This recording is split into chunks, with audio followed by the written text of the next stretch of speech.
Welcome back. These are the learning objectives of this chapter.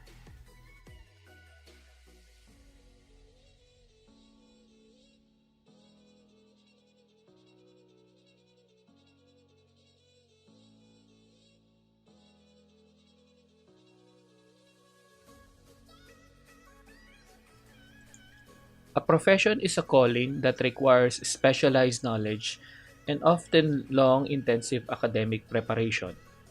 Over the years, the United States government adopted labor laws and regulations that required a more precise definition of what is meant by a professional employees.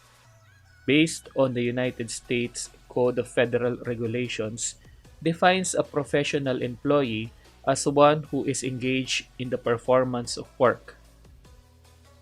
In other words, professionals such as doctors, lawyers, and accountants require advanced training and experience. They must exercise discretion and judgment in the course of their work, and the work cannot be standardized. Many people also expect professionals to contribute to society, to participate in lifelong training program, to keep abreast of developments in their field, and to assist other professionals in their development. In addition, many professional roles carry special rights and responsibilities. Doctors, for example, prescribe drugs, perform surgery, and request confidential patient information while maintaining doctor-patient confidentiality. Many business workers have duties, backgrounds, and training that qualify them to be classified as professionals, including marketing analysts, financial consultants, and IT specialists such as mobile application developers, software engineers, system analysts, and network administrators. One could argue, however, that not every IT role requires knowledge of an advanced type in a field of science or learning customarily acquired by a prolonged course or specialized intellectual instruction and study. From a legal perspective, IT workers are not recognized as a professional because they are not licensed by the states or any federal government. This distinction is important.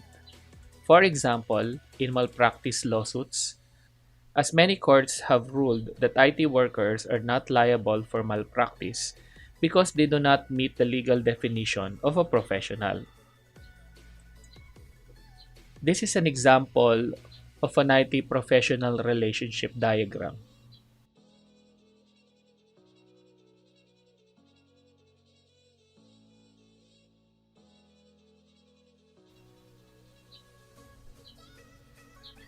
Sometimes, IT users are the ones who commit software piracy. A common violation occurs when employees copy software from their work computers for use at home. When confronted, the IT user's argument might be, I bought a home computer partly so I could do work, or I could take work home and be more productive. Therefore, I need the same software on my home computer as I have at work. However, no one has paid for an additional license to use that software on home computer. Still, this is piracy. Trade secrets can include the design of new software code, hardware designs, business plans, the design of a new interface of a computer program, and manufacturing processes. Examples include 11 herbs and spices used to make the original KFC chicken, the formula of Coke, or Intel's manufacturing process of a 99 quad-core processing chip. Employers worry that employees may reveal these secrets to competitors, especially if they leave the company. As a result, companies often require employees to sign confidentiality agreements and promise not to reveal the company's trade secrets. Whistleblowing is an effort by an employee to attract attention to a negligent, illegal, unethical, abusive, or dangerous act by a company that threatens the public interest. Whistleblowers often have special information based on their expertise or position within the offending organization. For example, an employee of a chip manufacturing company may know that the chemical process used to make the chip is dangerous to the employees and to the general public. A conscientious employee would call the problem to management attention by working with appropriate resources within the company. But what if the employee's attempt to correct the problem through internal channels was thwarted or ignored? The employee might be considered becoming a whistleblower and reporting problems outside the company, including state or federal agencies that have jurisdiction. Obviously, such action could have negative consequences on the employee's job, perhaps resulting in retaliation and firing. A conflict of interest is a conflict between IT workers or the firm's self interest and the interests of the client. For example, an IT consulting firm might be hired to assess a firm's IT strategic plan. After a few weeks of analysis, the consulting firm might provide a poor rating for the existing strategy and insist that its proprietary product and services are required to develop a new strategic plan. Such findings would raise questions about the vendor's objectivity and whether its recommendations can be trusted. Fraud is a crime of obtaining goods, services, or property through deception or trickery. Fraudulent misrepresentation occurs when a person consciously decided to induce another persons to rely and act on a misrepresentation. To prove the fraud in court, the prosecutor must demonstrate the following elements. The wrongdoer made a false representation of a material fact. The wrongdoer intended to deceive the innocent party. The innocent party justifiably relied on the misrepresentation. And finally, the innocent party was injured. Misrepresentation is a misstatement or incomplete statement of a material fact. If misrepresentation causes the other party to enter into a contract, that party may have a legal right to cancel the contract or seek reimbursement for damages. Siri, that comes with Apple iPhone, has delighted many iPhone users. However, not everyone had a positive experience. Shortly after one user in New York purchased an iPhone, he realized that Siri was not performing as expected. When he asked Siri for directions, it did not understand the question or after a long delay gave incorrect directions. As a result, the user filed a lawsuit against Apple claiming that the advertising for the Siri amounted to international misrepresentation and that Apple's claim about the Siri software were misleading and deceptive. Attorneys for this user are considering turning the case into a class action against Apple. Breach of contract occurs when one party fails to meet the term of contract. Further, a material breach of contract occurs when a party fails to perform certain express or implied obligations which impairs or destroy the essence of the contract. Because there is no clear line between a minor breach and a material breach, determination is made on a case-to-case basis.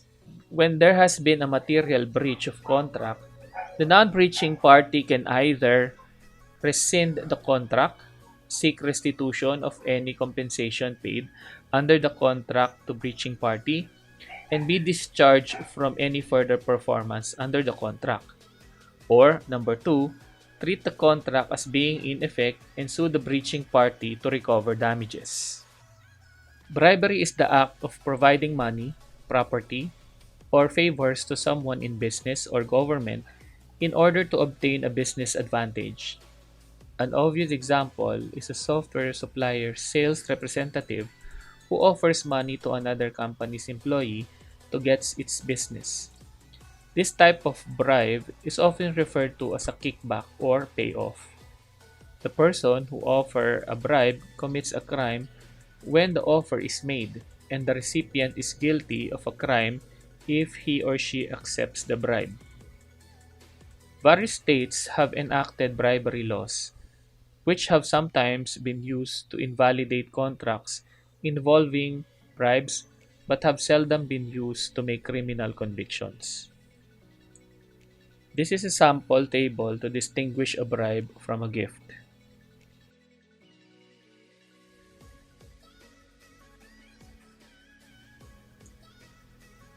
A number of ethical problems can arise among members of the IT profession. One of the most common is resume inflation, which involves lying on a resume buy. For example, claiming competence in an IT skill that is in high demand. Even though an IT worker might benefit in the short term from exaggerating his or her qualifications, such an action can hurt the profession and the individual in the long run. Many employers consider lying on their resume as a ground for an immediate dismissal.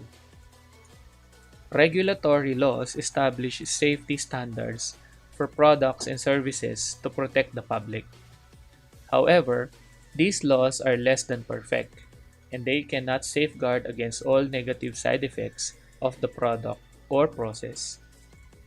Often, professionals can clearly see the effect their work will have and can take actions to eliminate potential public risks. Thus, society expects members of a profession to provide significant benefits and not to cause harm through their actions. One approach to meeting this expectation is to establish and maintain professional standards that protect the public. A professional code of ethics states the principles and core values that are essentials to the work of a particular occupational group. Practitioners in many professions subscribe to a code of ethics that governs their behavior. For example, doctors adhere to varying versions of a 2,000-year-old Hippocratic Oath, which medical schools offer as an affirmation to their graduating classes.